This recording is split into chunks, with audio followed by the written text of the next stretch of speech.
So welcome everyone. It is Friday. I know it seems like it could be any day right now, but it is Friday and we're here on our live stream with pianist and accompanist Paul Schwartz. I'm super excited to see him again because I haven't seen him since college. And it ends up that we happen to be living, both of us, in South Florida. And he is doing the music thing as a creative person. So Paul, just tell us more about yourself and what's on your mind right now. Well, my name is Paul Schwartz, and I attended Manhattan School of Music and did my bachelor's and master's in actually piano performance. And to survive in New York, I figured out quite early that I'd have to collaborate. So started playing for all the vocal studios and did chamber music, et cetera, et cetera, et cetera.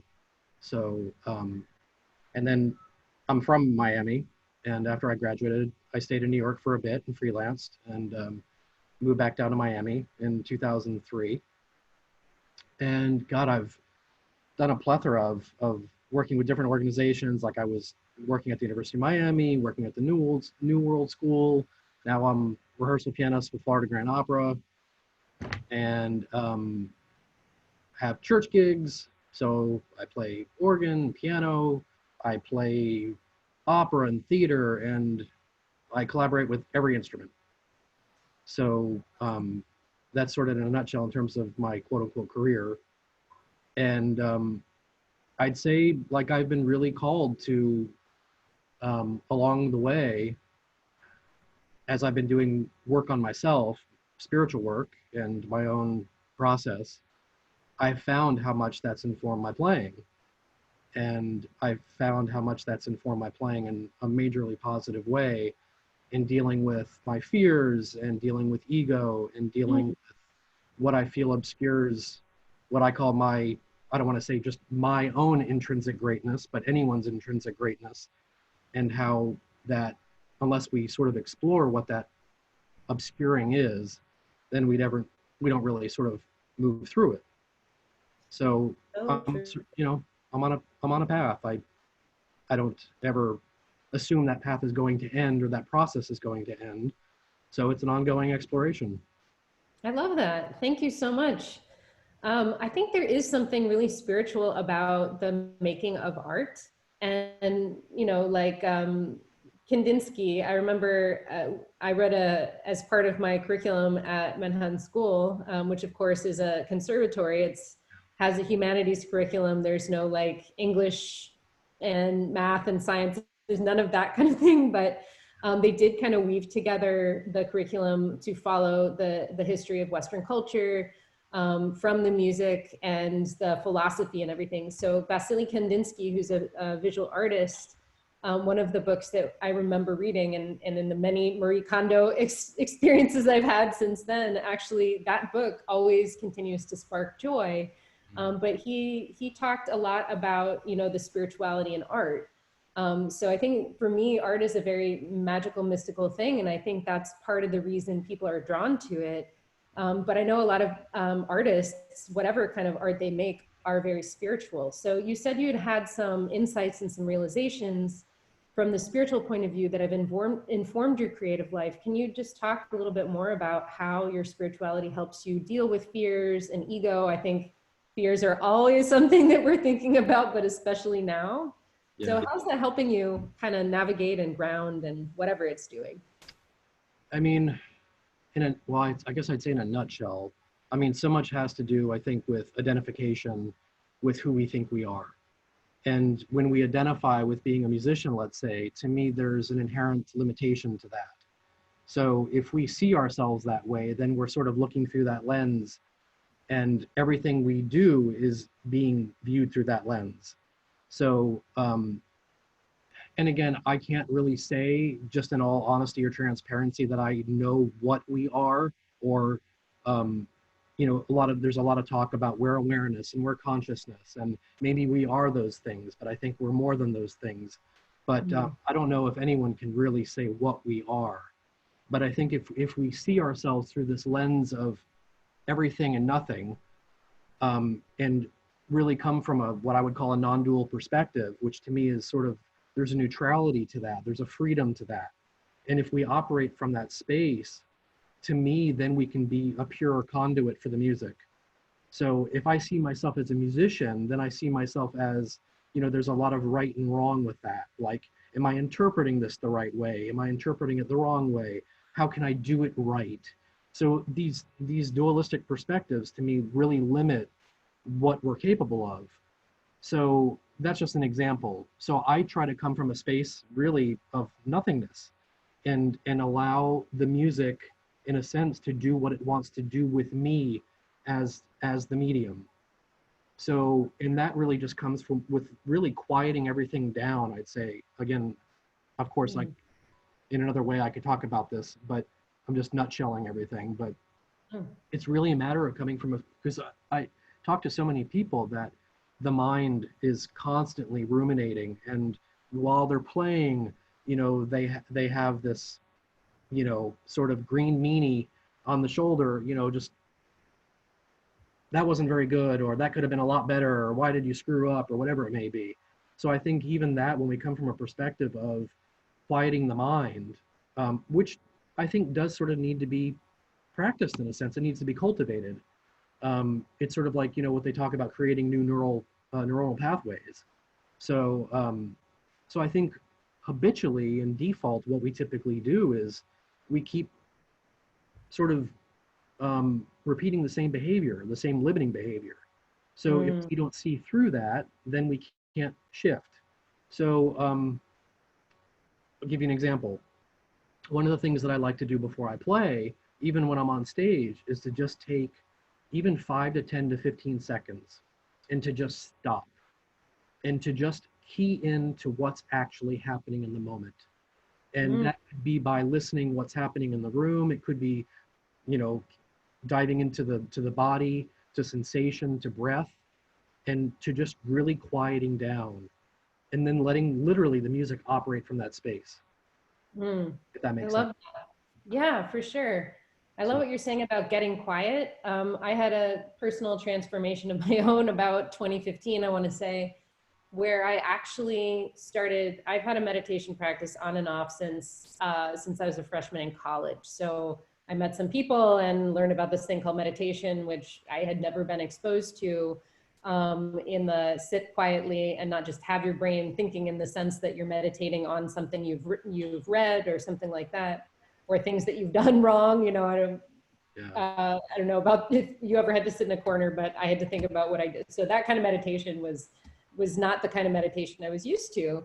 But the sense of getting quiet, when I turned to this back in 2015, after, you know, here and there, bouncing back and forth, I really started to experience what you're talking about, which is I started to notice my thoughts, and I had no idea how number one, critical they were.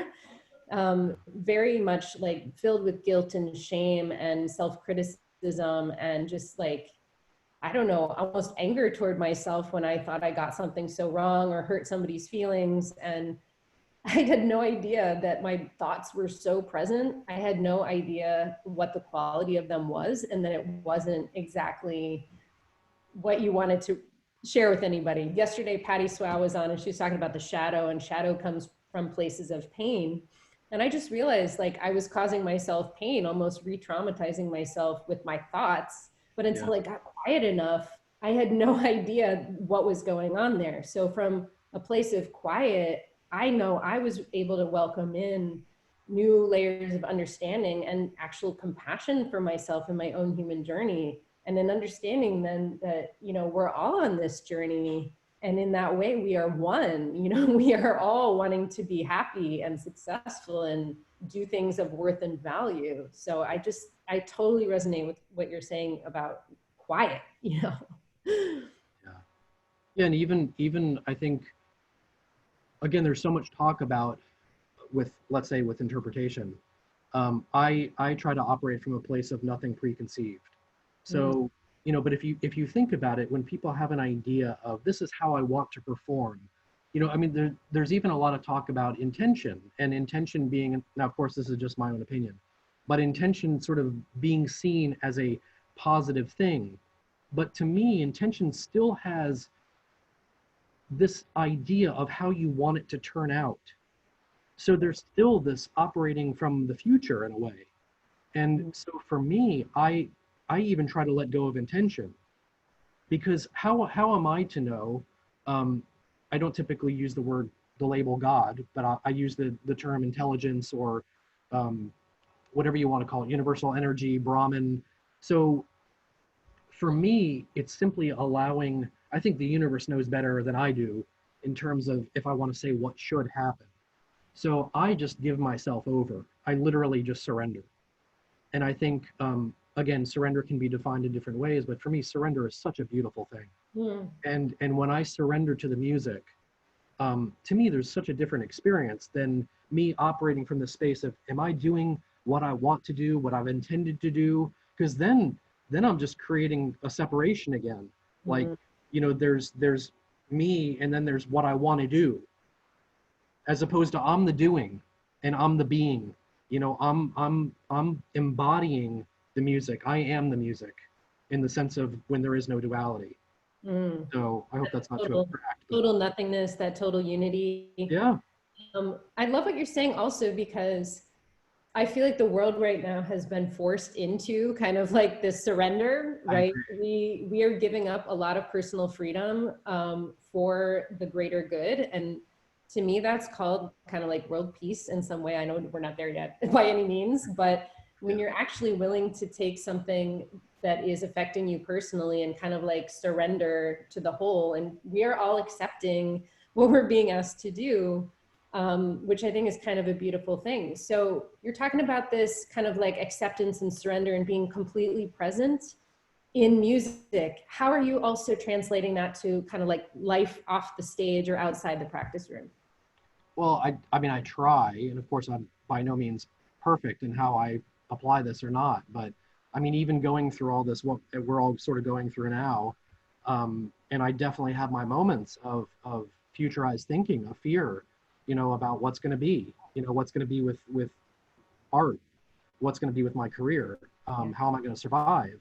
And I just try to find moments where, when I see myself again going off in futurized thought, I just simply bring myself back to the moment. Or I realize, I mean, and again, there's these little distinctions that I really have found a lot of joy in finding, but like, meaning it's not even really a matter of finding the moment, because we are the moment, we are the present. So it's simply noticing that what we're looking for is already the case. So, so it's not even a matter of like bringing myself back to the moment, but it's noticing I'm already there, but my mind is somewhere else. So it's sort of a matter of just, again, stopping and just maybe even just literally closing my eyes and taking a breath and being like, where am I? And again, I typically use the body as a way to again, if I want to say, notice the moment or notice the now. Feeling my feet on the ground, feeling my breath, feeling where I might be tense, or whatever it may be. So that's what I've been really trying to apply. So easier said than done. Yeah. But that's why they call it practice. Never. And it's so funny, we're musicians, so that's only one kind of art. But what I think is interesting is that we do two things that a lot of people don't bring into their normal daily lives, which is the concept of play. So when you perform, it's called play. I play the oboe, or whatever. But in the practice room, you still play your instrument, and that's not at all really the spirit I really felt when I was in the practice room most of the time, until I would hit a kind of moment of flow, and then I'd be like, oh yes, this is cool, and ooh, something neat just happened. But there's a process to get in there. So the concept of play, and then the concept of practice, right? So that is about being able to commit to something and just to try it out. And I know when I was going through my personal transformation of just being what you're talking about, I really practiced different thoughts on purpose for like a long time. And I still do that. But until I really noticed what was going on there, whether you call that mindfulness or whatever, just awareness that you're not present comes from paying attention and noticing, right? And then practicing something else. Anything can be practice. And actually, I want to think about, because normally practice comes with this like heaviness and this obligation, this real sense of commitment. It's not necessarily something super fun. Yeah. But I'm working on a tool in my brain right now. This is sparking something. And what you're talking about is also being. So we talked yesterday with Patty Swow, and she talked a lot about like feminine energy and masculine energy. Feminine energy is more of the being, and masculine energy is more of the doing.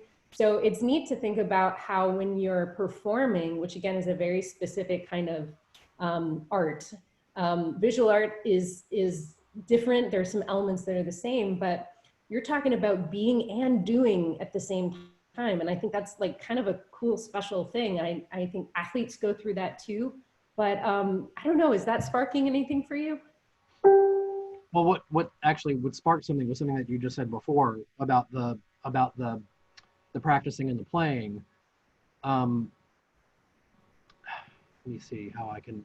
I remember again when I used to do a lot of collaboration, and I'd always hear the people that I was collaborating with, and these were typically when I was sort of in school and they were in school, they were, you know, maybe doing a graduate recital or something, and they'd say, "I can't wait for this to be over." And I'm like, you know, and at times I'd ask, well, isn't this what you're choosing to do with the rest of your life? So it's interesting how, again, we typically don't seem to enjoy the process of performing. And so, but I do think a lot of that comes from, again, being identified with who we think we are, being identified again with being a musician. And because there's a lot of pressure, I think, from that, and that comes with a lot of baggage. But also the practice component. I remember reading a book, I believe her name was Madeline Brewster. I think it was called The Art of Practicing.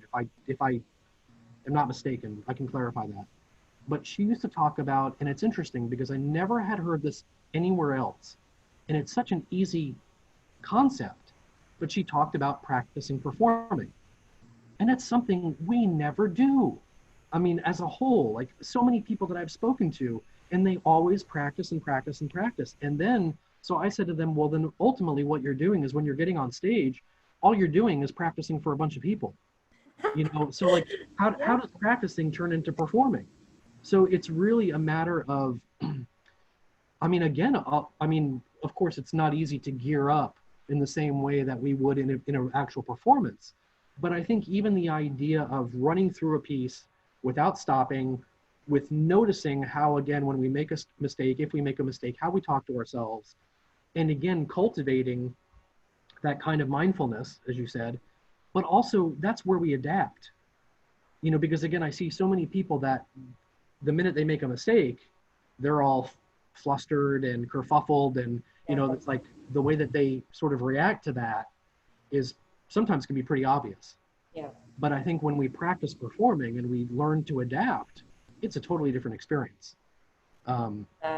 Yeah, that's actually also making me think about the current circumstances. So I remember thinking going through school also, like, I can't wait till the semester's open or done. And some classrooms, like in high school, on the chalkboard, they'd actually have a countdown calendar to the end of the year, the end of the term. And it's kind of like what you're talking about. So if you can't wait until something is over, does that mean you're missing out on the beauty of the journey? And like when we're talking about when will life return to normal, we don't know. And we don't know if it will be normal. I mean, right now, I've been on more Zoom calls in the last week than I've been on in my entire life, right? So how can we take this circumstance that is like a creative challenge for all human beings and really challenge ourselves to look into what is the value and the beauty, and can we enjoy this process even as it is uncertain and undefined as to outcomes and timing and that kind of thing. So can we challenge ourselves to come into the present and really enjoy what this has, the secrets and the gifts and the blessings perhaps that it might have to reveal to us? Yeah. Yeah, I mean, to me, I read a lot about psychology, philosophy, trauma work, and again, I'm not going to mention any names because I don't want to misinterpret or misrepresent their work. But I think again, a lot of it, um, like I'll speak for myself. Even in subtle ways, I do think we've all been traumatized. Even if that's through again simple neglect through our caretakers, let's say for example. And I think so much of it is allowing ourselves to feel what we feel. And Mm. it's not something as a society I think we typically do. And so that to me is really the first um, the first step is really allowing ourselves to feel what we feel. And that goes sort of hand in hand in terms of cultivating awareness, like you said, and mindfulness, because the mindfulness needs to be there to be aware that we're maybe not allowing ourselves to feel what we feel, and Mm. to feel contraction, to feel tension, whatever it may be, to feel anger. I mean, not to necessarily by any means act it out, but to allow ourselves to accept ourselves through that process so that we're not shaming ourselves. I love that. I wonder if you can talk a little bit more, because when I think about American men, you know, there's this sense that American men are supposed to transcend emotion in some way. It's like you show weakness if you show you're sad, or you show, you know, you bring shame to your family if you know, cry or something. So how as a man do you navigate that sense of, you know, noticing and feeling your emotions, and when the cultural programming has probably, and I'm making assumptions here, you know, did the cultural programming kind of edit that out of you? And if so, how did you get into the space where you are now, where you're really like allowing yourself to notice and feel? By doing a lot of work. And I mean, I think, Practice. well, yeah, but I think also again, a lot of it is, and again, this I think comes from our younger years. I mean, not to say that we need to always go back and delve in our history, but our history, no doubt. Like there's a book that I really like called When the Past is Present, and it's like we do tend to bring our past with us, whether we realize it or not. Mm. So again, I think a lot of it is based on we did things that we intrinsically didn't want to do because we thought we'd get something that would, again, we'd get love through that way, or we'd get validation through that way. So until we see through that, until we see and notice what we're actually really looking for, um, and giving ourselves that to a certain degree, then we're going to keep repeating that same kind of negative limiting behavior. So it's sort of like, I'll give an example. If I'm performing as a way to gain attention or validation or to be special, which to be honest, again, I'll own it. As a child, that's why I chose music. Yeah. But after doing the work that I've done, those reasons no longer apply. But if I'm still operating from that space, then that's forefront. That's foreground for me, as opposed to, again, being a conduit for the music. To me, the most important thing on my mind is receiving back from the audience what, in essence, I should be, quote unquote, giving them. Right. So if Amazing. I'm always concerned about whether I'm going to get what I want, then I'm not allowing myself to be who I am. So finally, like doing the work and realizing that no one can ultimately give me what it is that I'm seeking, I've allowed myself to be who I am. And I accept the circumstances as a byproduct of that. So I again, love that. let's say, Yeah, it really, I was just going to say, like, so for example, in sorry. relationship, let's say, no worries. In relationship, let's say, if I'm concerned about whether I'm going to receive love, if I am who I am, well, again, I'm always going to be relating from fear.